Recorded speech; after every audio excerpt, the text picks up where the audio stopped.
Chapter 13 The Looking Glass Palace. I feel as though I have rendered a myopic account of the galaxy thus far, and if I continue as I have, further events will lack their proper context. What follows is what I have pieced together from the historical record of that most memorable of Bazak tournaments held nearly 1,000 years ago. I shall start with the initial purchase. Less than 2 months into the Aphelians' transit from Giza 6, the Crusticons sold the breeding arrays to the Rodeshi. The machines were promptly taken to Rodon, where they were sold again to the Game Wardens, and the Bazak tournament was planned. The next 2 years were spent preparing the arenas and infrastructure as well as allowing time for the announcement broadcast to travel, hopping along the relay network. By the time Layrad made his offer, 3/4 of the Spiral Arm had heard of the tournament and had time to make travel arrangements. I believe the broadcast still carried for up to 50 years more, filtering into the outer edges of known space, long after the event's conclusion. By all rights, if any other species was organizing this tournament, the logistical hurdles would have taken a century. But the Rodeshi do not live for centuries. Their lifespan is limited for a mere 125 years. And so, pressed on very short time, they had structured most of their economy around the immediacy of these games. Nearly all of it was already there. The 10,000 orbital coliseums, equipped with expensive 3D megaprinters, able to create and deconstruct any environment the games required. Around them were the palaces, small ring worlds gilded with gold and the capacity to fit hundreds of arcologies. They housed the actual game rooms, which in total entertained about 1 million players, all of whom would be competing on the same galactic map. The stands themselves were spaceports, with hundreds of thousands of pleasure cruises booked for viewing. It is not an easy thing to express the sheer scale of these games. In all, I believe 592 billion were in personal attendance, and another 23 trillion watched remotely at various time delays. The means to feed the arriving crowds was itself an interstellar industry, requiring dozens of dedicated agri-worlds. Any aspect of these games would require volumes to fully elaborate on. From the permanent cloud of broadcasting satellites, to the continent-sized server infrastructure on Rodon, to the absurdly intricate system-wide traffic lanes, this was the collective effort of a species who knew no other pastime. And no other species treasured their leisure quite like the Rodeshi.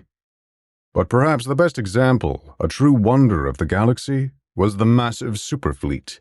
If something so small as a superfleet could be compared to the network of relays around Rodon's star. And even all this was not enough to handle the sheer volume of traffic. Rodon was one of the few worlds that had to maintain permanent fleets repairing the space-time damage from overuse of IBIS drives. As for our personal involvement, Layrad had been looking for candidates to wear the carapace suit for quite some time. It was only by accident, and in those final few months, that he discovered a living, breathing hero of the Fifth Aberrant War. The rest is as I have laid out from my perspective.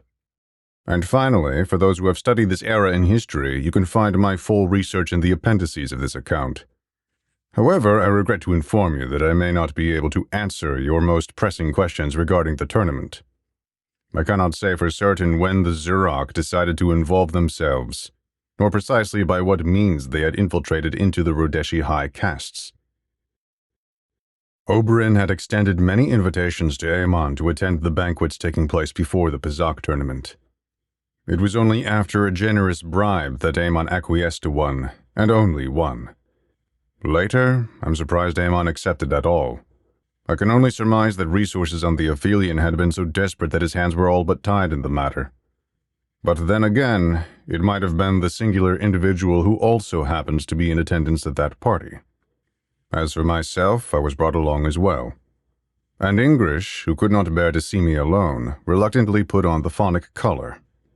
It limited her abilities by constantly emitting a static noise on her thoughts, preventing her from any telepathy except through touch.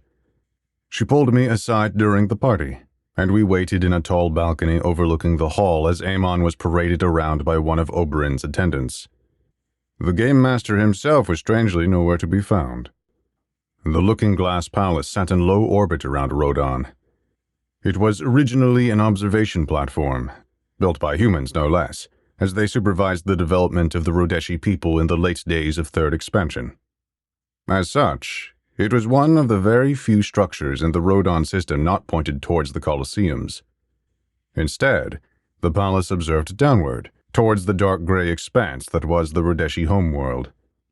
I noticed the planet was not dissimilar to the appearance of Giza 6, those parts of the Mansa world that were not covered in smog at least. It was a sorry sight, especially after the pristine world of Naiad. Most of the Rodeshi species do not live on their homeworld. Instead, they prefer the relays around Rodon's star.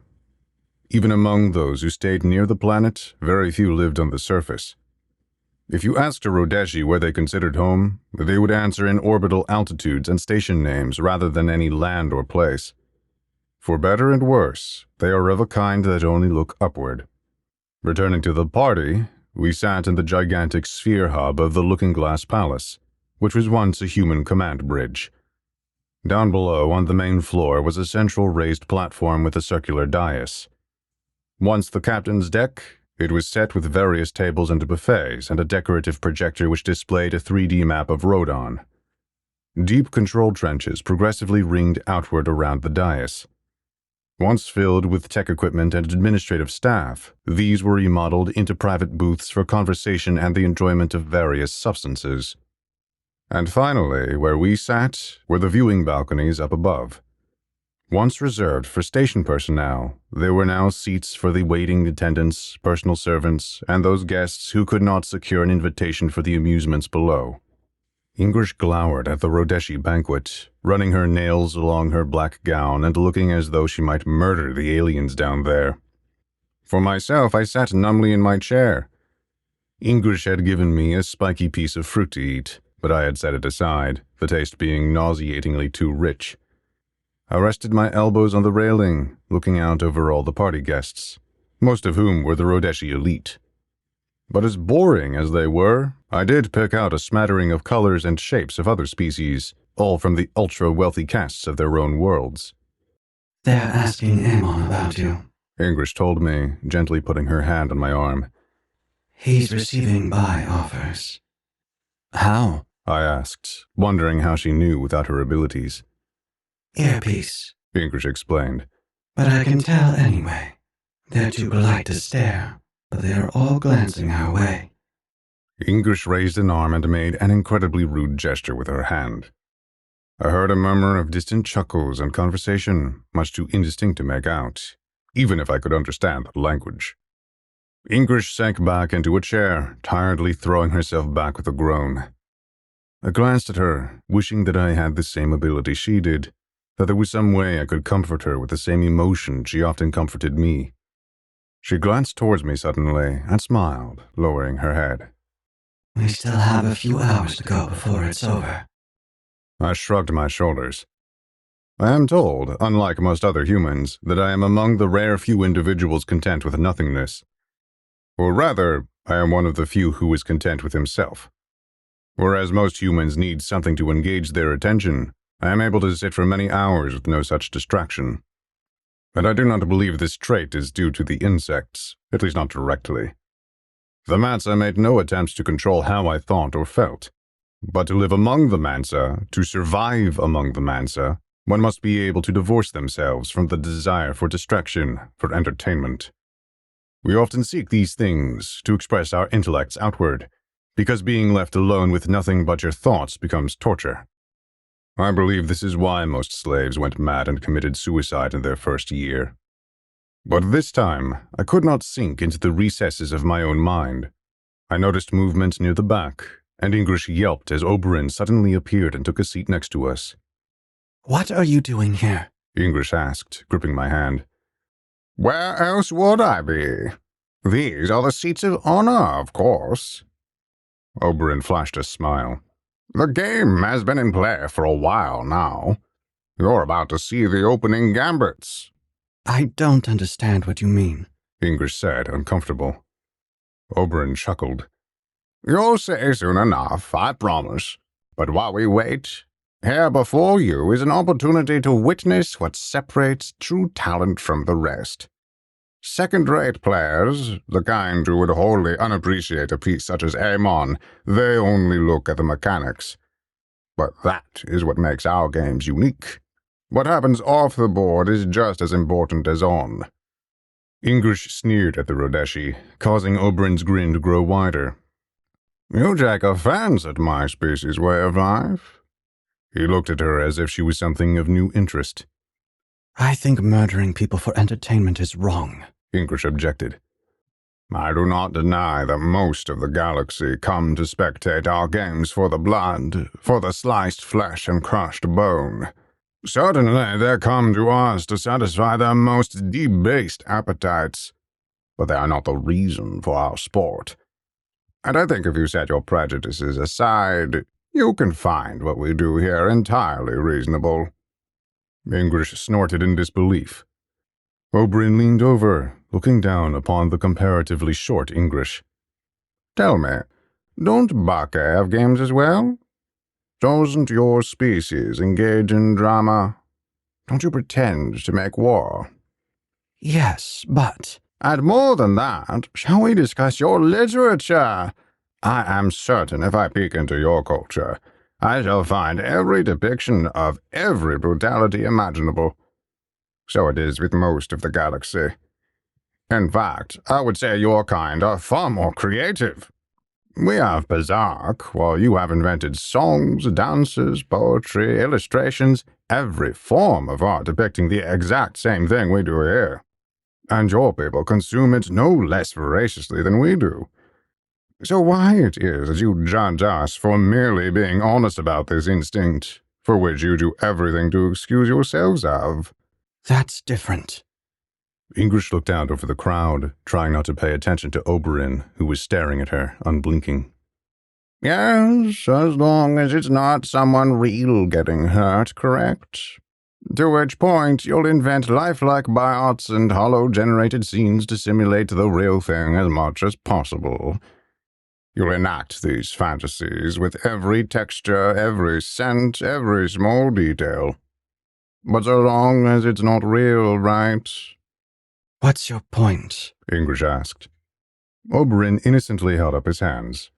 In you, in every species in the galaxy, is an instinct for meaning. This you call entertainment, but it is no different. You want purpose in everything. You crave it so much that you invent fictional wars, fictional people, to die in the most horrible ways imaginable just to satisfy you, so you can inhabit that meaning. That is the ultimate point of our lives, to create purpose from randomness. But your morality forces you to restrain yourself, indulging by proxy. And all the while, you crave the meaning that your characters take for granted. You see, that is the purpose of our games. While the rest of the galaxy invents fake people and fake meaning, we do so for real. We take real people and fashion their dull lives into something more. I'm told the translation of my title is Game Master in Galactic Basic, but that is not accurate. A more proper translation would be Honored Storyteller. I could not help but notice the mania of the Rodeshi's explanation. He barely paused for breath. It wasn't simply that Oberyn was explaining to English's viewpoint. He was proud of it. And he wanted English to argue back so that he could talk circles around her further. And I note, for this entire time, English had been so caught up with Oberyn's rambling that she didn't realize she had been translating all of it as she held my hand.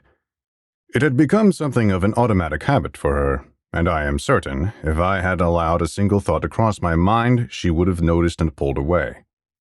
Oberyn noticed a change in the crowd, and he pointed his finger. Knowing this, can you spot the strategy? I silently followed Oberyn's pointed finger to a newcomer that had just entered the banquet. I do not know what I expected. I had hoped for a moment that this might have been the human I saw on Oberyn's yacht, but I quickly realized it wasn't. Instead, there was some alien flanked by two guards wearing armor made of shaped bone. The alien between the guards wore a thick leather cloak over a hunched back. Even so, it rivaled the impressive height of the Rodeshi. I saw gleams of dark metal under the fabric. I strained to see further, but I only caught glimpses of a skeletal frame. And it was only when the newcomer looked up, directly at us, that I saw the hideous metal mask, shaped like an alien skull. The thing had orange eyes. He stared at us for a long second before looking away. Oberyn reclined in his chair. "That is General Chiron, a surviving veteran of the Fifth Aberrant War, and a Scythian, too. One of the few species that took up arms with humanity." English sighed bitterly. I know who he is. "Then do you see it? Our competitors know they cannot kill Aemon conventionally, so the game has become a test of will. The Dalfane have spent considerable expenses buying out the humans from the tournament. They know Aemon would break if he was forced to kill his own kind. But can the hero of Perseus bring himself to kill former comrades in arms? To kill one of the few beings in the galaxy who sacrificed everything for humanity? Or will Aemon give in, and will he let himself be killed instead? That is the game. That is the unfolding story. That is our opponent's first move." Then why did you bring Aemon here? English snapped at Oberyn, and I saw a dampness on her blindfold, tears escaping down her cheeks. "Because I need to know what he'll do, whether he has the stomach for it. But enough talk. Quiet now. I need to concentrate." Oberyn raised a pair of spectacles and looked on as General Chiron focused on Aemon Russ, and the two saw each other. It was at this moment I broke my silence. Who is he? I asked English. She quickly glanced down at me, nearly jumping in her seat. But then, realizing that nothing could be done to take back what had been said, she bitterly groaned. The Scythians were part of the opening assaults on the oncoming Aberrant fleet. The Aberrants then diverted their forces to destroy their worlds first as an example to the rest of the galaxy. Aemon was there in the initial engagements before humanity had to retreat. But what did Oberyn mean? Everything? I waved my hand at the general. Is that why he looks like... I lost the word, but English understood anyway. No. General Chiron was taken prisoner during the war. The Aberrants, they do awful things. What you see down there is what they had to do to put him back together again. The hunched, disfigured general did not speak to a single Rodeshi in the banquet, though some attempted to converse with him. With an arm that was part flesh and part metal, he shoved the guests aside. The Rodeshi down below thought this was amusing, but they parted all the same. In just a few moments, General Chiron stood towering over the already tall Aemon Russ. English bowed her head, and I knew she was wondering whether it would do me any good to hear the conversation. She translated anyway. "I had to see if it was really you." "So, they got you too, did they?" Aemon spoke, and I saw him clench his fists. "This is not personal, Aemon." English captured the raspy cadence of the general. "I am here for my species, same as you, I imagine." "It doesn't have to be this way." Aemon lowered his voice. "If humanity can be brought back..." "You couldn't save us the first time!" General Chiron suddenly exclaimed. And then, letting the shock of the outburst settle, he spoke again. "I am not here to argue with you, Aemon. Only to pay respects." "You can't kill me, Chiron. We both know it. You would only be wasting your life," Aemon threatened. Chiron threw his head back and howled with skin-crawling laughter. "You think I have come all this way for my life?" The general looked down upon the smaller man. "The Rodeshi think I am the best chance at beating you. But we both know what's going to happen in that arena. It makes no difference to me. My contract only stipulates that I don't hold back. No, Aemon. I have come here for my death." "You want me to kill you?" Aemon asked in horror. Again, Chiron laughed. He raised his arm to the Rodeshi. "These people, they provide a wonderful service. A death that means something. That is something very rare for men like us, Amon. You know it. You thought about it too, haven't you? Or you shouldn't have survived the war. With great reluctance, Amon responded. Every day. But then don't torture yourself over me, my friend. My killer. Let these fools have their circus, and let me have rest. I'm not going to kill you, Chiron. Not in 1,000 years. Amon's voice cracked with anger. I'm not going to give you that choice, the general responded. With one great motion, Chiron slowly bowed to Amon. His great frame was such that the two now faced each other at eye level. Ingrish tightened her grip on my hand, and a silence fell over the hall. I glanced around, confused, not understanding the import of the gesture. The holy moment, Chiron's attempt at one anyway, was broken too soon by a clapping hand. Oberyn wildly clapped at the bow, giving a standing ovation.